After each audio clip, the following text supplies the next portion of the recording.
been a day, huh? This has been a day. Okay. So I would like to start by saying thank you for all of the elements that conspired to bring you into our lives. That's right. That's right. For the womanhood, the power, the grace, the beauty that all comes through the beingness of a Black woman has been life-changing and culture-shifting. Did you hear me say that? Yes. Keep going. Life-changing and culture-shifting, and we are so grateful. Thank you. Thank you. We miss you. Okay, so guys, are you going to be able to hear us if you keep screaming? All right, you guys. There you go. I know, so that everybody, the most lovable, beloved woman ever.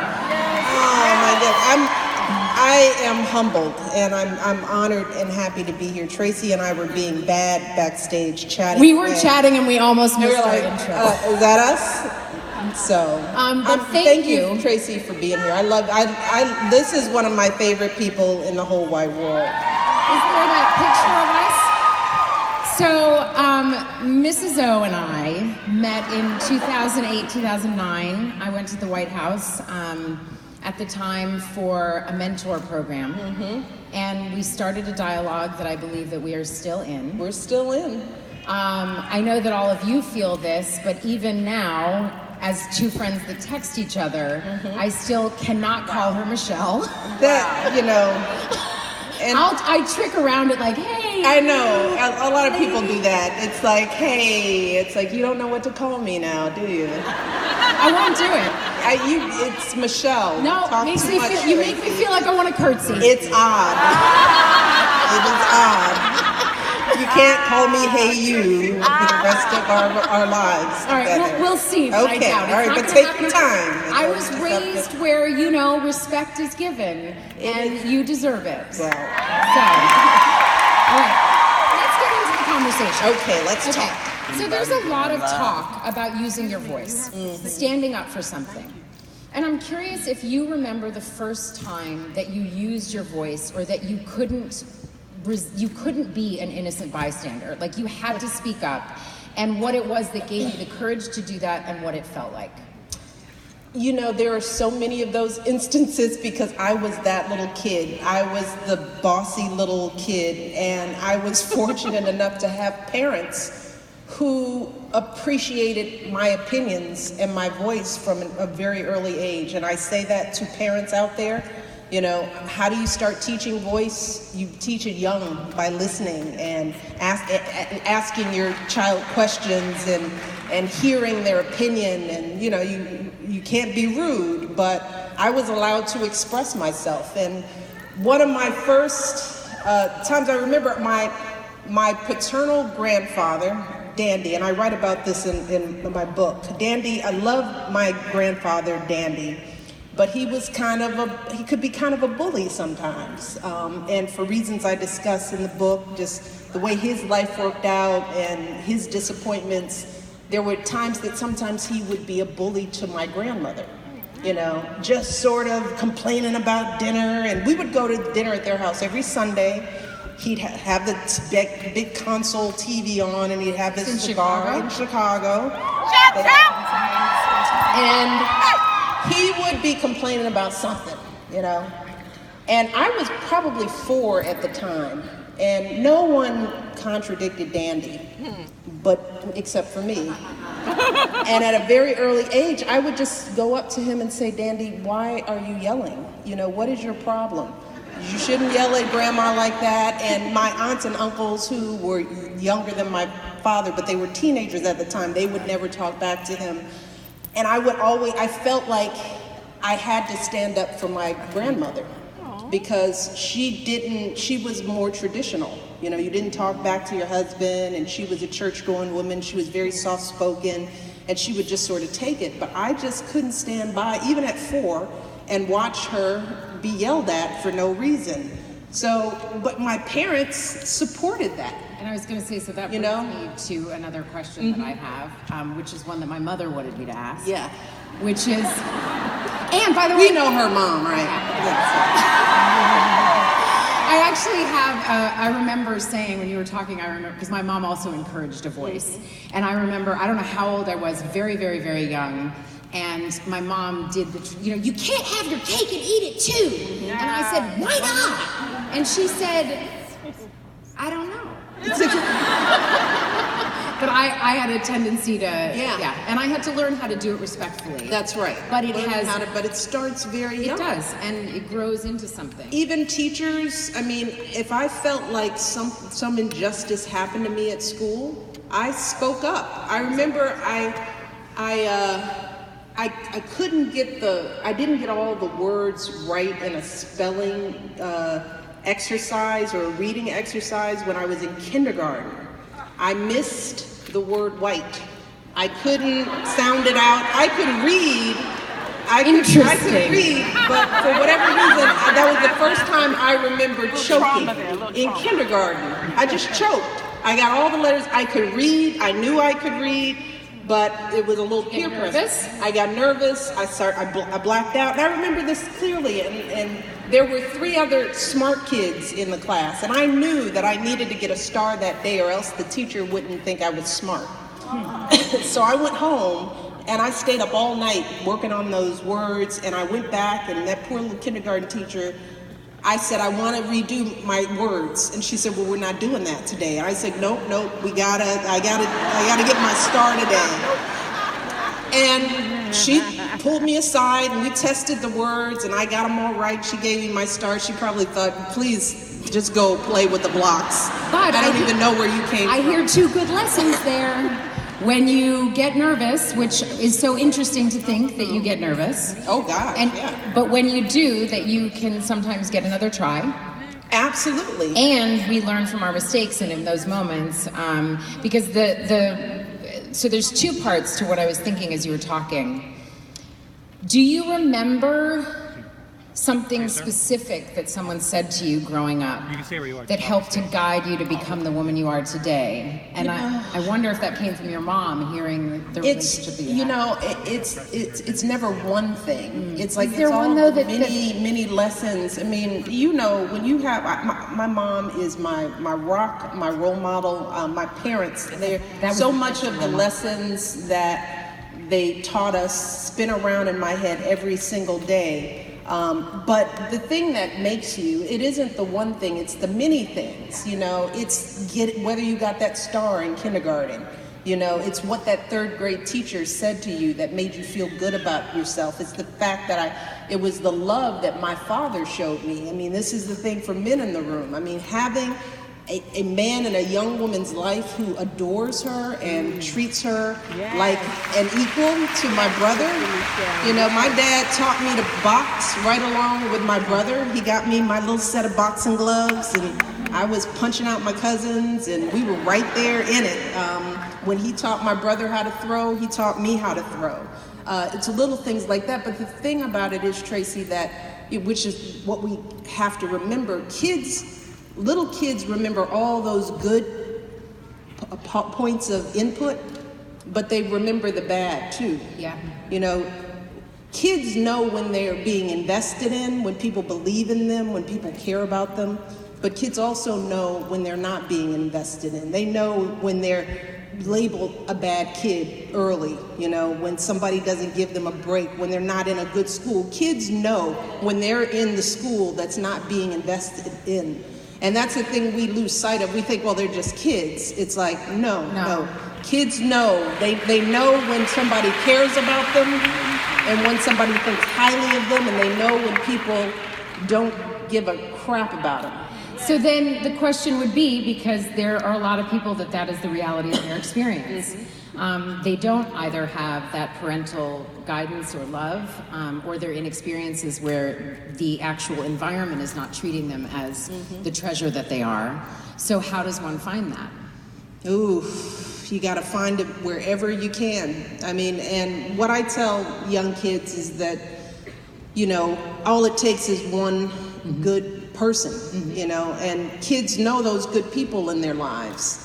So for the young people out there, I tell them, find those good folks, because there's someone, maybe it's not your mom, maybe that person isn't in your household, maybe they're at church, maybe there's one of those teachers. You have to, when you find that person, you glom on to them. Yeah. You know, you stay in their face. You make yourself their priority. And in order to do that, that means you got to kind of have your stuff together.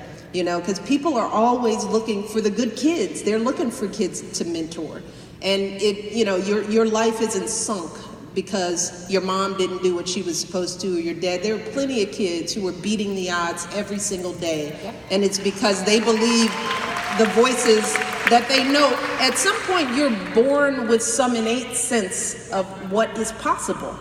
That just sort of sometimes gets either beaten out of you or it gets reinforced. But I knew at a very young age that I was smart and that I made sense. I knew that. And I know there are a lot of kids out there that are waking up every day going, it's not me, that's crazy, you know?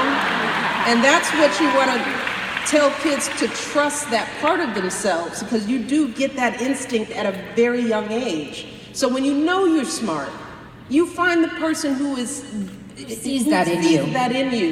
And that means you have to be wiser a lot older, sooner. You know, you have to know how to shake out the bad people in your life. And that's a tough thing to ask young kids to do. But kids know this. You know, when you're hanging around some of these friends, the folks that aren't going in the right direction, you got to go the other way. No, but really, did you hear that? You know when you're with people. You know your crew. You know, and if they are not pulling you into your own joy and your own light, keep it moving. You have to surround yourself with the people that you want to be. Yeah. You know, the other thing I tell young people is life is practice, you know. You're practicing, and I tell my girls this every day, you are practicing who you are going to be. So if you're getting up late and you're trifling and you're not getting your homework done, that's what you're practicing. If you're complaining, that's what you're practicing. If you're a whiner, you're practicing being a whiner. If you're spoiled, you're practicing that. That doesn't just go away, you know. And so you have to start practicing who you want to be. Do you want to be dependable? Then you have to be dependable. Mm-hmm. If you want people to trust you, then you have to be trustworthy. Yeah. And you have to start those habits very early. It's just like speaking correct English. Don't practice the other stuff, because you're not going to get a job that way. So practice who you want to be every single day. And that's what I think kids need to do who don't have mentors in their lives. Find that role model somewhere out there, even if you read it in a book, you know, find that inspiration. I never got to the question my mom wanted me to ask. What? Yes, what was that? But you were talking about mentors. Digress. No, yes, it's okay. Yeah. Can you talk a little bit about your relationship with your mom and how that influenced? Yeah, I know. Yeah, I know. And how that make me cry, influenced your relationship with your girls? Oh my goodness. The mother that I am today is a direct result of Marianne Robinson. You know, my mom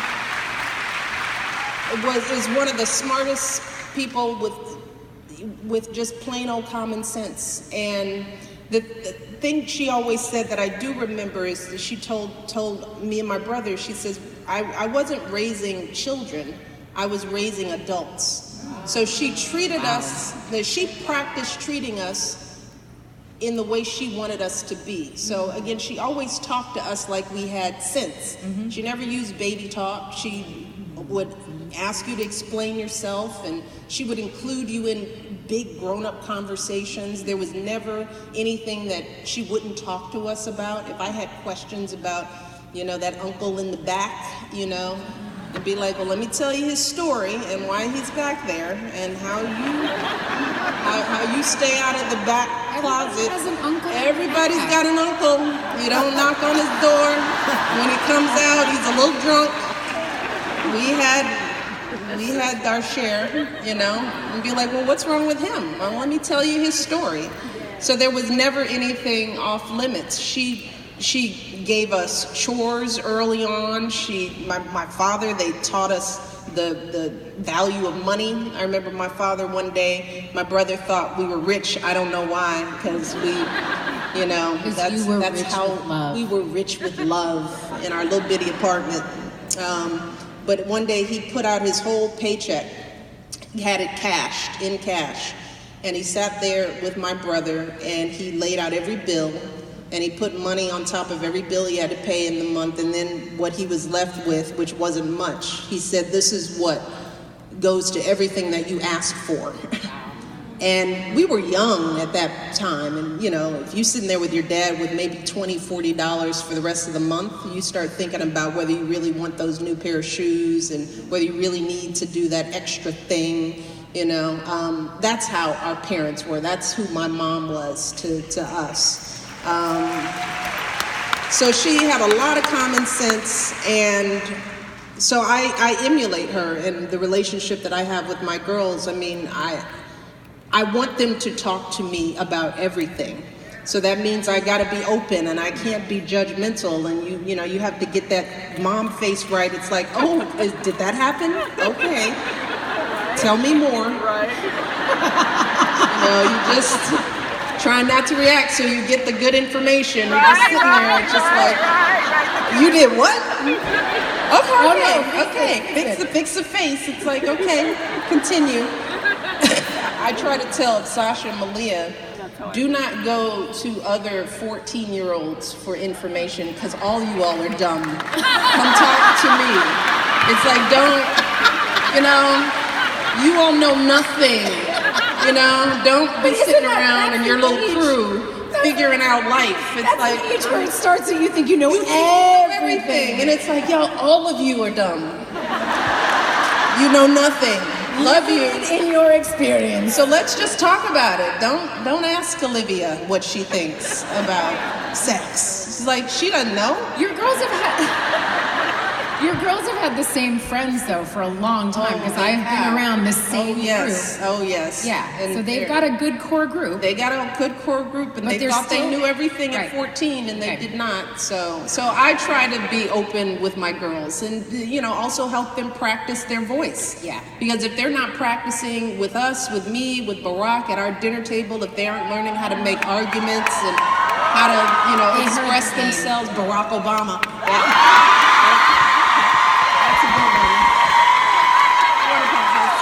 Obama. So many questions. Yeah. And I am not going to tell him you all reacted this way. He doesn't need to know this. I'll be like, no, they didn't even ask about you. When I said your name, no one did anything, so I just moved on. We didn't talk about you. So, speaking of 14-year-olds and not knowing much, do you think that young girls are dreaming differently today than we dreamed when we were young? And there's a couple parts to this question. And what did you dream of when you were young? Because it worked out really well, and we'd love to know. And do you think there's a way that we can help everyone dream in a more limitless way that is not gender-based and that is custom? Like that it's really curated for your own experience, not the way life has a tendency to limit us, even when we don't know it. Yeah.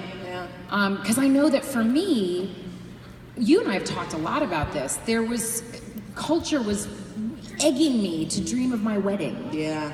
I mean, don't get me wrong, I was also dreaming of Oscars and bossing people around and things like that. But there was a lot of preoccupation with that I'm still unpacking. Yeah. And I'm curious sort of how we can talk about dreaming. Yeah. And it's such a great question. I don't know that young girls are there yet. I think we're still at that stage where we're trying to figure out what it means to be women, and what we think of ourselves, what we think of each other. And in light of this last election, I'm concerned about us as women and how we think about ourselves and about each other and what's really going on. I mean, I think more about what is going on in our heads where we let that happen, you know? So I do wonder, what are young girls dreaming about if we're still there, where when the most qualified person running was a woman, and look what we did instead. I mean, that says something about where we are. You know, I forget everybody else. That's what we have to explore, because if we as women are still suspicious of one another, if we're still, if we still have this crazy bar for each other that we don't have for men, if we're still doing that today, if we're more comfortable with, if we're not comfortable with the notion that a woman could be our president compared to what? Right? You know? Then, no, but we have to we have to have that conversation with ourselves as women. This isn't an external conversation. That's on us. It's also a conversation of what are we asking women and men, or boys and girls, to dream of different things. We talk so much about empowering young girls. What is the conversation? I still think that our girls are taught to be perfect. And I think that they still dream of weddings and the security of the Prince Charming coming to say, I still think we do. I think we're working on it. I think, you know, I'm proud of what I hear from young girls, but I think something happens when they get to that stage where you're supposed to be married and have kids. Right. Missed it. Know? And good for you. Good for you. I mean, we've talked a lot about But there's still the notion when you say, oh, you don't have kids. Oh my God. It's almost, Tracee Ellis Ross must not be happy because she's not married with kids. Look where I'm sitting. Look at it. And look at what she is doing with her life. But still societally, we kind of look at that and go, oh, you poor thing. I know. And then you're happy as a clam until somebody... And then you start thinking, well, maybe I'm not happy. Did something happen? What did I do? What happened to me all of a sudden? Yeah. So yeah, I think we have to have these conversations because this is still going on. I wish that girls could fail as bad as men do and be okay. Because let me tell you, watching men fail up, it is frustrating. Very frustrating. It is frustrating to see a lot of men blow it and win. And we hold ourselves to these crazy standards. We hold each other to these standards. And so what do when I was young, I was like a regular kid. I dreamt of play those games of who are you gonna marry, which of the boys, and the number game. You remember that? Yeah. Origami thing. The origami thing where you have the number and in there would be the boy, how many kids you'd have and where you'd get married. And it was, for me, it was Hawaii, believe it or not. Oh, no. Yeah. Oh, no. But not because I knew anything about Hawaii. It was warm. You always pick the warm city. You didn't want to live in your own city, but who knew? But I dreamt of being a mother. But I also had aspirations. Obviously, I thought I wanted to be a pediatrician at one point, and then I took math and science, and I was like, no. I think I'll use my voice. I'll be a lawyer, and then that didn't work out. So no, I didn't know what I could be. I didn't completely know. I'm still of that generation where our dreams were still pretty limited. Yeah. So what do I want for? I think if we want our daughters to dream bigger than we did, then we have more work to do. Yeah. We haven't really. I think so many of us have gotten ourselves at the table, but we're still too grateful to be at the table to really shake it up. I think and that's not a criticism, because for so many, just getting to the table was so hard, right? And so you just holding on, just trying to, but now we have to take some risks for our girls. We have to be willing to lose a little bit of something, that we can't, just holding on to our seats at the table won't be enough to help our girls be all that they can be. And I think it's going to be on us as women, but I think men have an important role to play in that as well. I mean, what I've been telling a lot of men as I go around speaking, it's just, you know, you can't have it both ways. You can't whisper these magical thoughts in your daughter's ear about who she can be and what she can do, and then leave and go into a workplace that you either run or manage, and you tolerate an existence, you know, and you can't have it both ways, because the workplace that you work in, the times you turn your head, you look the other way, the times you're sitting at a table where there are no people of color, no women, if you're tolerating that, that is the workplace that's going to be waiting for your little girl. But you've told her, you've sold her a bill of goods. You told her she could be anything, but then you're not working to make sure that that is can be actualized. And so men have to kind of understand things just don't work out for your little precious pea if you're not making it work for all of us. And I think this is a time for all of us, including and especially men, to stretch outside of our comfort zone and notice the places and be awake enough to use our voice, stand up for each other, and actually be of service to the change that's occurring and that we all want. And it's not easy, but it's something that has to happen. Well, yeah, we have to be a lot we have to feel a lot of discomfort. We have to be okay with that. And, you know, so if you're sitting in any room and there's only y'all in the room, notice and have a problem with that. Don't be okay with that, you know? So speaking of the times that we're in, because it is uncomfortable, it is justifiably appalling and terrifying. But not for everybody. But that's important to remember. It's not for everybody. Okay. So we can't just sit in our rooms and go, aren't we outraged? Some people are like, this is good. They're quite satisfied. That is true. But with that fear that comes for those that are appalled and so uncomfortable and frightened, the tendency and the ease is to shame, blame, scream, but the fertility in the moment is to take action. So how do we each stay motivated to use our own voices and to show up? And how do we do that as individuals? Like you say that, you see it, but not all of us have the resource and the support to be able to speak up, because that means you might lose your job. You know, all of those things. So how do each of us find that moment to be an advocate? I mean, not that you have all the answers, but maybe you do. Just maybe. You know, I always think you start with what you can control.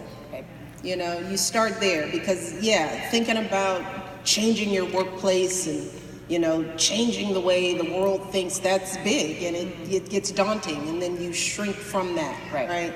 So start with what you can control, and that's you first. And those questions start within, you know. First of all, we have to start asking ourselves, are we using our voices?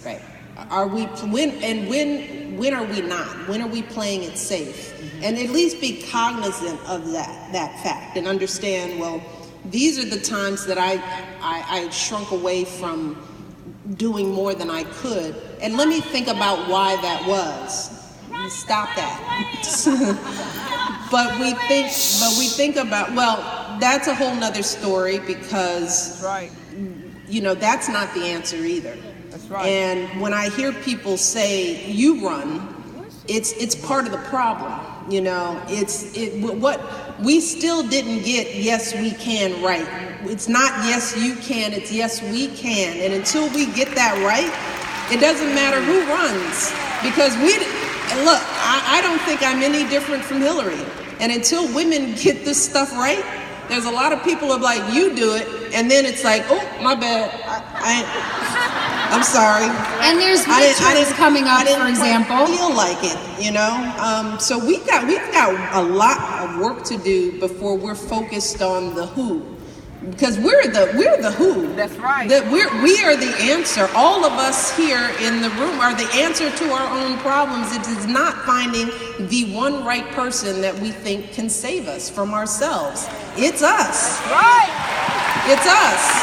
So we've got to do that work internally first to figure out, well, what can I do in my life? What am I doing to empower the girls in my life to have a voice? Because the biggest impact a woman can have is on her children, quite frankly. So that's a powerful, you know, when I said I'm mom in chief, and a lot of women ridiculed me for that, when I first came in, the first, best, most important job I have control over is who my girls are gonna be. And until and if I can't get them right, I can't get y'all kids right. I can't work for anybody else, because I have a level of control over who Malia and Sasha were until at least now. That's over. That's over. So the window's short, y'all. You know, you do what you can, and then they're 14, and they think they know everything, and you're like, okay, go out there and get your butt kicked, and then you'll figure it out. But I feel like we can start with ourselves, we can start with our kids, we can start within our own families. There's still women who aren't speaking up at their own dinner tables. Yeah. You know, they're not going to contradict their husbands or their fathers, and we have to figure out, are we doing that? Are we part of that? You know, because how can we support those women to find the courage and the ability to speak up in those private ways? That it is terrifying. But it is a habit that has to be practiced. Yep. Because we can't give other people their voices. Nope. People have to decide. You have to dig way down deep. Some people, like I said, temperamentally, like me, I am always chatting and telling people what to do. You know, temperamentally, we were like that. But all of us are going to have to dig deep down inside of ourselves and figure out what fights we are willing to fight for ourselves and for our kids, and then take that action. And a lot of times that action is small. Yeah. It's speaking up for your kids at school. It's going into your workplace and doing whatever you can, short of getting fired, you know, because no, that won't help. But to try to make a change in that workplace. What's happening at your dinner table? What kind of conversations? How are your other girlfriends thinking? You know, those battles are just as important than the big fights. Because let me tell you, you all have more influence in the lives of the people who love you than I do, no matter what you say. You know, you all are sitting at dinner tables with folks who don't agree with you, who aren't trying to empower you. What are you doing at those dinner tables? Because if you can't have that discussion with your husband or with your father, then it's going to be hard to change anybody else, because you haven't sort of started in your circle. And if you practice that courage first, that's powerful. Yeah. As far as I'm concerned. That leads to bigger things. Change starts close to home. Agreed. You know, that's where it starts. So looking for the next person to run, and I don't mean to be, you know, to cut that off, but that's been our distraction. Mm-hmm. We're just going to wait for the next person to save us. We thought it was Barack Obama, and he didn't end racism, so I don't know. What do we do now? So, but that's, you know, I mean, it's like, I voted for the black man, and we're still living in racism, and it's like, yeah. I think that uncovered a lot. A lot of the curtain got pulled back. Yeah. So we're almost out of time. No, we're not. Oh man, that was short. It was short. That was a jip. Blame Tina Chin on that. It's always Tina's fault. That's always Tina. Where do you find hope? Oh. And when you can't find it, what do you do? Oh, you can always find hope. I find hope in all these beautiful young people. Man, oh my goodness. that's why when I was First Lady, whenever I got down, I read some bad clips, something happened, I was like, please just put me with some kids. I just need to be with some kids, because that's what this is all for, you know? We all have young people in our lives, and they all come on to this planet, on this earth, with all this possibility. They're all our children are good, and they're beautiful, and they just look to us for so much. They are so open, and you know, they don't come here jaded. They don't come here as misogynists. They don't come here hating people because of their sexual orientation. They come here pure and clean and open, and then we feed all that stuff into them. But it's all there, and you look at the kids from Parkland, and you look at all, you know, the kids who are stepping out. They're going to be the ones that make the change, because they're fearless. They're not worried about what they're going to lose and how they look and how do I leverage. They're not there yet, so they're still so open.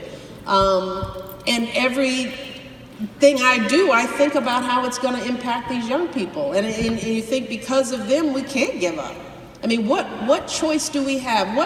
What future am I passing on to my girls and all our kids if I wake up and I'm hopeless? That there is no use in that. All we have is hope. That's all we have. We hope when we have hope, and we have work. We hope and we work. We hope, we work, we pray. We do all of that at the same time, but you can never afford to give up hope. And our kids deserve better than that. They deserve better than us shrugging our shoulders and saying, that's too hard. I can never do this. I can never do that. So our young people always give me hope, and we always have reason to work hard for them. Agreed. Agreed.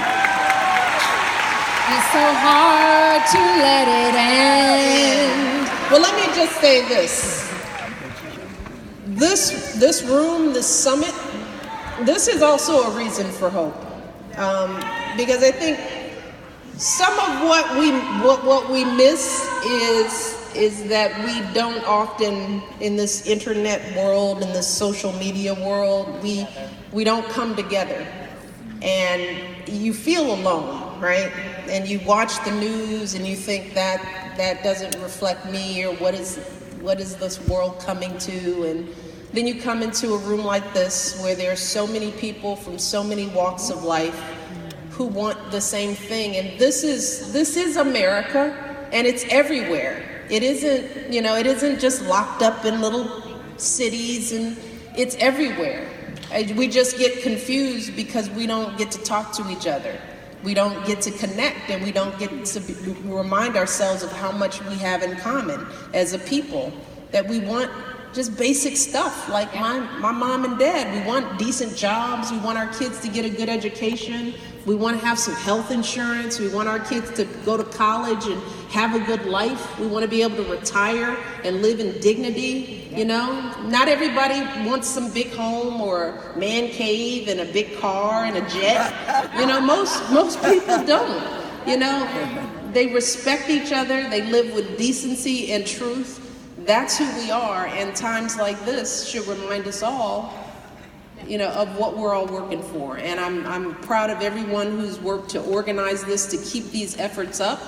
And this is the do that we talk about. So it's coming together like this, and finding those that are doing and lifting up the work, even if it's not your work, it's finding the work of others and helping in very small ways to lift things up. You don't have to be First Lady, you don't have to be President, you don't have to run for anything to have a significant impact and to make the changes that we're looking for. And this is how you begin. So I'm just thankful to everyone who has put so much work into this summit. And I know that there's more work that we have to do in the months and years to come. It never ends. It never ends. And Tracee, you're out there, girl, just holding it together and doing a phenomenal job. I'm so proud of you. I really am, and I love you.